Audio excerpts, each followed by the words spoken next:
May Jehovah God and Jesus Christ bless you all. The PlayStation 2 is the home to many of Sony's mascots. I felt like this generation was Sony trying to give everyone a chance at coming up with a face for the brand, and while others have lasted the test of time, some have been left in the past but never really forgotten. Sly Cooper is one of many that gained a strong fandom but couldn't retain the sales to keep the series going. I still remember my first time seeing the Thievius Raccoonus at Best Buy.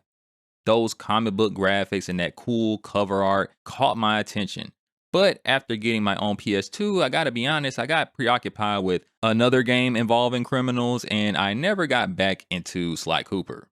Many years later, I finally picked up the Sly collection on PS3, and while I did beat the first game on it, I didn't really remember anything about the game other than it was really easy and super short. So technically, this isn't my first time beating Sly 1, but it is my first time beating the PS2 version, and I'm not sure why, but I enjoyed it a lot better this time around than I did before. Sly and his friends are traveling around the world to find the pages of the Thievius Raccoonus, a book full of thievius techniques that were passed down by the Cooper family line. The pages were stolen by the Fiendish Five, and so was the life of Sly's father. Sly met his best friends Murray and Bentley in foster care, and they agreed to help him restore honor to the Cooper name by getting back all the pages and stopping the Fiendish Five. But it won't be easy. Sly does have a few heists under his belt, but he's far from a master thief. And with Detective Carmelita Fox on his case, his mission is going to be even harder. Bentley is the brains of the operation, but can't do much in the field. And Murray is the driver. He means well, but he's a bit of a scary cat, so he's not that useful right now. Sly and his friends may be lacking as individuals, but as a team, they cover each other's weaknesses, and the story does an excellent job of showing how they watch over each other's backs. The enjoyment of the story is watching Sly and his friends work together to take down each boss. The main villains have their own backstories, like Mugshot turning into a gangster after being bullied and influenced by gangster movies. Then you have Miss Ruby, who was born into a family that practices voodoo and couldn't make friends because everybody thought that she was weird. Most of the villains in the Fiendish Five have some type of sympathetic backstory, making them feel more nuanced than I was expecting. Except for Rolly the Frog, he's just some rich, bored kid that just decided to become a pirate one day for entertainment. Not only are the villains more complex than I was expecting, but so are the heroes. Murray may be scary, but for his friends, he'll jump into action. Sly Cooper may be a thief, but his family only stole from other criminals, and he has a level of respect for Carmelita as he understands that she's just doing her job. Even Bentley near the end of the game sprung into action to help Sly when he was in danger, proving that he would get out of his comfort zone to help his friends. My favorite character moment for Sly was in the mountains. He was witnessing Panda King harming the villages for not paying him for protection. Sly needed to take him out anyway for the pages of the book, but he cared more about the people being harmed in this moment than anything else. Sly, no matter if he's robbing criminals or not, isn't a good guy by his actions, but underneath his chosen profession, he shows signs of being a hero and can use his powers to help people rather than for treasure. Memorable moments and characters that will grow on you by the end, and a sleek comic book style presentation that complements the storytelling. So overall, I will say the story holds up, but what about that gameplay? Now this is where Sly Cooper gets a little bit weird. The game is a fusion of two genres that don't play well with each other, but I can say Sly is probably the best possible outcome of doing something so risky. Jehovah God and Jesus Christ work in ways that still surprise me, as I recently experienced a silly moment in my life that actually describes my feelings of Sly Cooper's gameplay. So I got a question for you. Have you ever had a chocolate chip oatmeal cookie? Probably not, because that sounds insane and gross, but I did due to a mix-up at the bakery that I go to, where they put chocolate chips in my oatmeal raisin cookie instead of the raisins. Surprisingly, the cookie actually worked in a I can't believe this isn't gross kind of way, not in a oh my god, this is so crazy how well this goes together kind of way. And that feeling describes Sly Cooper. It works, and I'm surprised it works, but it doesn't work as well as it could be because, again, these two genres clash just like chocolate chips and oatmeal cookies. Sly Cooper, first and foremost, is a platformer, but it's also an extremely light stealth game. It's so light that I would say that it's a stealth themed platformer. No matter what you call it, these genres are fighting each other. Just like the bold taste of dark chocolate and the bold taste of oatmeal was duking it out on my taste buds, so does Sly Cooper's Two Halves. Most levels have Sly slowly moving around lasers, creeping around corners, and sneaking up on bad guys to knock them out. If this was only a stealth game, then this would work. But platformers encourage a style of play that being Sly just wouldn't. To prove my point, let's use Sonic. Sonic emphasizes speed, but this is where people don't understand. You may not really pay much attention. You think Sonic is a speed platformer, but in actuality, all popular platformers have you holding down a run button because all platformers encourage some level of speed. Either to make jumps easier or to speed your way through a level, it doesn't matter. Speed and platforming go hand in hand. So what happens when you make a game, a traditional platformer at its core, but then some wacky person comes in the room and says, how about we go against the grain and force the players to be slow in a platforming game? You get Sly Cooper, and even though this game technically shouldn't have worked, they figured out a way to sort of kind of balance out each side, but never to the degree of greatness. If they would have just made it either a platformer or a stealth game, the game would have probably been better. Most levels are mixed between stealth and platforming. Sly is made very weak, and these bad guys can easily spot you and get you just in a few hits. Now, you might say, well, doesn't that make sense? Well, not really when you think about this. In platformers, yes, it's normal that the character can only take a hit or two and you lose. But in your average stealth game, you could take a lot of bullets, a lot of hits, unless you're dealing with one of those stealth games. If you get caught, it's just over. But most stealth games, you could take a lot of damage and actually get back in position and hide again and try again without having to start over. So to deal with the bad guys effectively, you need to slow down and take them out. But there are times where things line up just right and you can actually run through them all and beat them as you keep going, as Sly can kind of whack the enemies as he's running with his stick, which is pretty cool. Anytime I was able to do this, it felt better than when I had to slow down because, again, Sly is more of a platformer than a stealth game. But at the same time, you can easily die trying to do this even when everything lines up because it's not intended for you to play this way. You're supposed to be sneaking around and taking guys out from behind, not running headfirst in front of them. Now, I spoke about how the platforming conflicts with the stealth genre part of the game, but here's how the stealth part conflicts with the platforming part. There are these interactive surfaces that Sly can, well, interact with. If you see these blue lights, you can press the circle button and Sly will kind of just latch onto a wall, a pole, or even grind on rails. This takes away any level of skill as he will just magnetize to these objects as long as you press the button at the right time. Occasionally, you might have to actually hold the button down too, but this doesn't bring any challenge. So yes, from a platforming standpoint, having a button that magnetizes the character to a surface takes away from, well, the platforming part. But what we gained in return is what I would like to call cinematic platforming. Sly Cooper may not be the first, but it is one of the earliest examples of a cinematic platformer. It's not on rails per se, well, except for when you're actually grinding on rails, but Sly's levels are made interesting by having set pieces that will keep the player visually stimulated for most of the game. There's this level where you have to climb on top of a roof and there's a bunch of explosions happening and the signs are falling all around you, and that's a good example of what I mean by a cinematic platformer. This isn't challenging or hard for anyone that's never played this game. You probably played Uncharted. It's a similar thing. It's just fun to watch. But I will say that there are kind of sort of harder versions of this when you play the Carmelita levels. These levels not only show off the flashiness of Sly Cooper, but it proves that if this game was just a platformer, it would have been a better game than it is now. These levels have Carmelita hunting you down and all you can do is run away from her. The levels are getting destroyed with each blast from her gun, and the thrill of the chase can be felt in each one. Because you're on the run, that means no time to slow down, and that's why these levels feel so good.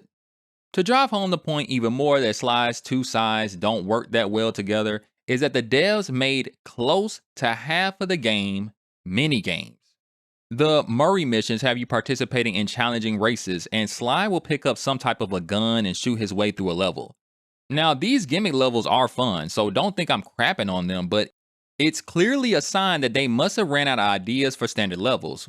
Or they felt that they needed more interesting levels because, well, the standard levels weren't getting it done. With all these mini games, Sly actually reminds me of Crash Bandicoot Warped. Warped is one of my favorite games ever, and of course, it had a fair share of gimmick levels, but the main platforming was top notch. Sly, however, didn't find its footing in its main stealth slash platforming hybrid levels, and it kind of felt like all these mini games were just trying to cover that up. Sly Cooper also plays with being a collectathon and a speed run challenge. Levels have these collectible bottles, and you need all of them to unlock the safes in each level, which gives you another page of the Thievius Raccoonus. These pages also unlock new powers for Sly, but these safes are completely optional, which means the power-ups are also optional. Which also means that the devs designed the levels around people who don't actually have these power-ups. Now this is fine and pretty normal for a platformer to do, like even in Crash Bandicoot 3 Warped, there were a lot of power-ups that maybe like there was a gem that you need to use a particular power-up on, but for the most part, half of his move set you didn't have to use. Every level can be beaten with the standard Crash move set, and that works the same way here with Sly. And I'm sure some of this was just made to be fun, like Sly Cooper can slow down time and his hat can like be turned into a bomb. Just cool stuff to give the player for finding all the bottles. Nothing offensive about it. Standard stuff for a platformer. Now, where Sly loses me are in these speedrun challenges. These speedrun challenges are so freaking hard that they aren't even enjoyable. I'm telling you, they made the timing so tight that I wouldn't even be surprised if the AI ran through these levels for them and they took that time and told us to beat it. Remember though, these levels are designed around taking your time, not speeding through them. So you can imagine that these speed run challenges don't work that well. The reward for beating them is if you beat enough of them, you can get a trophy, which will go to the Platinum Trophy on PlayStation. And if you want the developer commentary, you need to beat these. That's nice and all when it comes to being a reward, but I'd rather keep my sanity than play these stupid levels. And don't make the mistake I made thinking that some part in the game later, because in the beginning I was trying to play through the speedrun levels and I thought, okay, maybe there's a power up I'll get later on that will make them easier. Nope, it does not exist. In fact, they troll you. They troll you because you can unlock a power up in this game that makes Sly move faster. It's really like fast forwarding the world as if it's a videotape. And guess what else it speeds up? The timer. So that means that this power up is pointless when it comes to speed running. And it's almost pointless for anything else in the game. Like I said, this is just one of those fun power ups that exist. But I thought at the bare minimum, I could use it for the speed run challenges. But no, it just makes things harder. When I realized this, I just gave it to Jehovah God and Jesus Christ, and I just moved on and kept playing the rest of the normal game. Now the boss fights. The boss fights were all enjoyable, and they even made one of them the hardest rhythm game that I've ever experienced in a platformer. It was difficult enough that I had to pray to Jehovah God and Jesus Christ to help me get past it. I told you all in the beginning of the review, I barely remember my time playing this game on the PS3, but when I got to this fight, I began to remember some things about this game. Now, I don't recall if I had a hard time playing it on the PS3 version, but it had to be something going on with this fight that made me remember it because when I got to it, I was like, this seems familiar. And then I recall, yeah, I must have played this when I played it originally on the PS3. Now, my favorite fight was with Panda. Besides the fact that he reminds me of Kung Fu Panda, or rather, I should say that King Panda is actually what Kung Fu Panda took its stuff from. I don't know that to be true or not, but it's pretty close to the point where I can say that that probably happened. Unlike any other boss fight in the game, this actually felt like an actual fight, like a back and forth sparring, as you have to remember all of his attacks, wait for your chance to move closer to him, and then when you get close to him, you still have to plan out your movement because he can switch up his fighting styles on the fly, and then when you have the opportunity, you go in for the attack. This fight actually put my skills to the test and exercised my mind in a good way. I did have to pray my way through it because he was catching me off by mixing up his moves like I said, but Jehovah God and Jesus Christ gave me victory. The final boss is Clockwork, the leader of the Five and an enemy of the Cooper clan for generations. He's an owl, and Jehovah God and Jesus Christ had me look something up to confirm a suspicion, and yep, owls are naturally predators to raccoons. They had me look something else up as well that was pretty cool. Raccoons and foxes compete in the wild for food, which explains why Sly Cooper and Carmelita are rivals. But the two teamed up to take down Clockwork. And again, Jehovah God and Jesus Christ, with the knowledge, showed me that owls prey on foxes too. With all this nature and the game's fiction lining up, it's probably safe to say that the devs probably did some research and realized that these animals play together in a cool relationship. Just a cool example of art imitating life. Now, for the in-game reason why Clockwork is Sly's enemy, well, from what I can tell, he's just a hater. There is no reason given for him to hunt down the Coopers other than jealousy, I guess? I don't know. The last level, however, has Sly and team going through multiple minigame levels, which leans into my suspicion that they might be running out of ideas. You find Carmelita locked up, and after freeing her, you decide to team up with her to take down Clockwork. But in the end, Sly has to do it all alone. As any final boss should be, this is the hardest level in the game. I prayed to Jehovah God and Jesus Christ for help, as a lot of the stage has you using the circle button to latch onto things. But I, for whatever reason, was sucking so much that I couldn't even do that. Now, after you weaken him a bit, the game actually turns into Crash Bandicoot 2 and gives Sly a jetpack. And if you played Crash 2, then you've actually just played this. It's practically the same thing. The final part of the boss has you navigating around death traps to reach Clockwork to give him a few whacks upside the head. Even though Clockwork is finally dead and the Fiendish Five is put to rest, Sly and Carmelita are still at odds. The lovely Carmelita.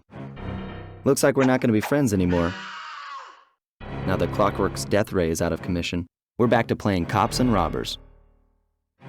I thought for sure she was going to slap the handcuffs on me right then and there. But instead, she was true to her word and gave me that 10-second head start. 10, 9, 8, 7, 6, 5, 4, 3, 2,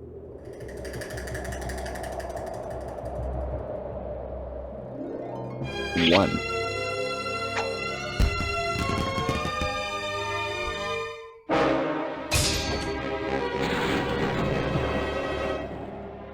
Yeah, I found this scene kind of cute, and I can't wait to see how these two pan out in the future. Now, if you manage to find all the pages of the Thievius Raccoonus, Sly will finally become a master thief and make his own legacy to leave behind. Bentley will also tell you to go back and beat all the sprint challenges, but no. 24 years later, Sly Cooper is still a fun game to play with a great cast of characters, amazing cel-shaded graphics, and some interesting ideas that didn't always play well together, but in the end, it still turned out to be a fun game. I'm glad Jehovah God and Jesus Christ had me experience that oatmeal chocolate chip cookie. Not only is it just a funny story to tell, but it showed me why oatmeal raisins should remain oatmeal raisins, and why chocolate chip should remain chocolate chip. Together, they turn into an edible but odd combination. And in life, many things that we've been blessed by God to create came from us taking things He and Jesus Christ made and turning it into something new. Does it always work? No, but Sly is more equivalent to a concept unproven. You can see where this unlikely pairing could work, but they just didn't get the formula down pat yet. Chocolate chip and oatmeal cookie isn't a great combination, but maybe raisins and a regular cookie base could work. Hopefully, Sly 2 will take the platformer/stealth hybrid to the level of greatness they attempted to in the first game, but we'll have to wait to the next review to see.